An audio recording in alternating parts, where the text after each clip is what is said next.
Olá pessoal, eu sou o Marcos Honório Júnior e hoje eu quero começar uma série para a gente conversar sobre interpretação bíblica. E a primeira coisa é, você já pensou se você interpreta corretamente as Escrituras?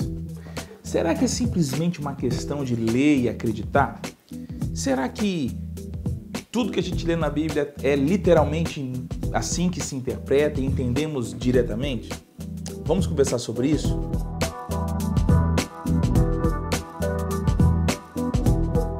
Bom, pessoal, eu sou muito apaixonado pelo estudo das Escrituras e estudar a Bíblia é algo muito rico e recompensador.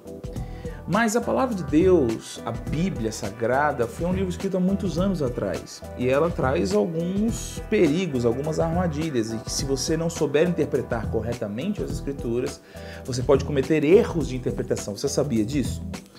Existe um texto muito interessante em Mateus 22, a partir do versículo 23, um grupo dos saduceus, que era uma seita judaica, eles chegam para testar Jesus e eles fazem uma pergunta interessante.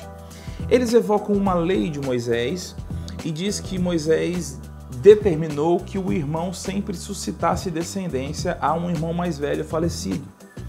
E é interessante isso porque eles criam uma história baseada nessa lei que, ao que tudo indica, eles pensavam que essa era a prova de que não existia ressurreição. A história é mais ou menos assim.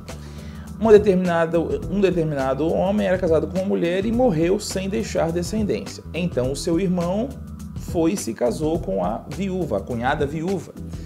E eram 7 irmãos e todos eles desposaram a viúva que não engravidou, nunca teve filhos e por último a mulher também morreu. Então os saduceus perguntam, baseado na lei do levirato, na regra do levirato, que era essa do irmão suscitar descendência a outro irmão. Na ressurreição, ela será esposa de quem, visto que todos a desposaram? Então eles tiveram uma interpretação lógica que fazia sentido na mente deles e eles tinham um texto bíblico para basear esse pensamento. Não é interessante? Fazia sentido e tinha um texto bíblico para provar o que eles pensavam. Mas Jesus responde de uma forma muito surpreendente. Ele diz para os saduceus que tinham todo o Velho Testamento decorado, ele diz assim, o erro de vocês é porque vocês não conhecem as Escrituras, nem o poder de Deus. Eu acho curioso essa resposta de Jesus. A resposta de Jesus não foi, vocês não estão olhando todas as coisas, vocês estão ignorando aquele ou aquele texto, mas ele simplesmente disse, vocês erram por não conhecer as Escrituras. E é interessante pensar que era um povo que tinha a Escritura decorada.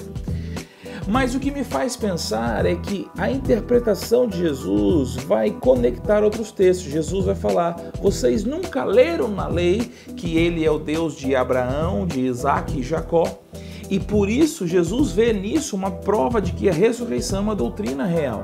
Mas a questão que eu quero trabalhar com você aqui não é se existe ou não ressurreição. É o fato de que os saduceus pegaram um texto e interpretaram logicamente esse texto e a interpretação foi errada. Jesus pegou outro texto e comparou os dois e mostrou que não fazia sentido a interpretação deles e que a ressurreição era uma verdade bíblica.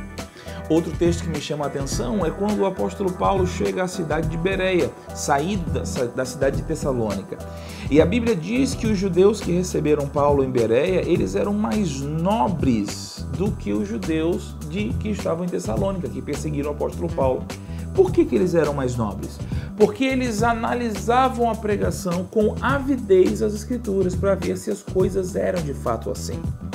Sabe que existem regras e existem princípios que podem nos nortear na interpretação bíblica, que vão nos ajudar e que nós podemos analisar e ver com avidez as Escrituras e descobrir se as coisas são ou não são de fato assim?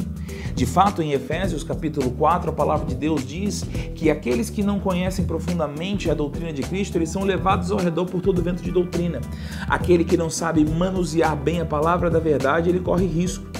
Então, eu quero convidar você para nos próximos vídeos analisarmos algumas regras de interpretação, para pensarmos bem a palavra de Deus. Vamos olhar algumas histórias, ver se de fato o conhecimento popular delas é de fato o que a Bíblia diz.